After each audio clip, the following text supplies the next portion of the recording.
I had no idea what to expect when I started playing Mini Metro. All I knew was that it was a mostly casual puzzle game, and that looked only somewhat interesting to me. I didn't see the point of a game where you literally just drag lines to shapes, and it didn't seem very fun either. To me, it was just another minimalist puzzle game, nothing I'd really spend 10 bucks on. But in the end, I was actually wrong. Never before have I played such a nice and relaxing game. Hell, I actually found it a lot more fun than a lot of other games I've played recently. I never thought I'd be able to sink a dozen hours into such a simple and repetitive game. The basics of this game are pretty simple. There are a bunch of different shaped stations, and passengers that want to go to certain shaped stations. In other words, circle passengers want to go to circle stations, triangles to triangle stations, etc, etc. You have to build tracks between these stations so that the stations don't become overfilled with passengers. If a station does become too overfilled, and it stays overfilled for too long, you lose. The game starts off being very simple.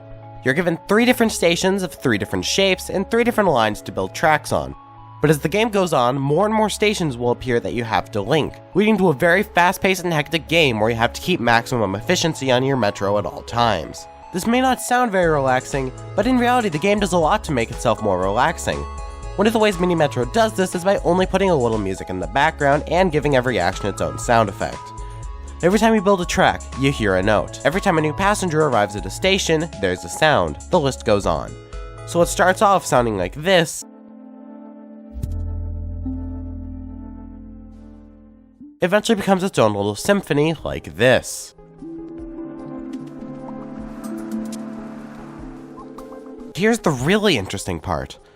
During this fast-paced hectic game where I had to think at every second I was given, I never had that fear of failure. It wasn't that I didn't think I'd lose, hell, there were a ton of times where I accepted my fate and just sort of gave up trying. But there were no times where I felt the impending dread of my inevitable failure. There are so many games that teach you to fear failure, to fear your character's death, to fear anything the game could throw at you. Too many games punish you with loud noises, fear of setbacks and lost time, and sometimes some generally imposing loss screens, but Mini Metro isn't like that at all. When a station gets too filled, you hear a small, non-imposing jingle. One that's audible enough to hear, but not loud enough to be blaring and obnoxious. It's almost like an insect chirp, actually. This chirping keeps going until you either fix the problem or you lose. And when you lose, there's no big explosion of failure messages, the game just kinda ends, and it's time to start over again. Hearing all of this music start from nothing, hearing all of these noises slowly develop, knowing the worst that can happen is starting over, it's all amazingly developed to help you relax and shut your brain off. The fact that such a simple game can bring me such joy and calm is something that's astounding to me.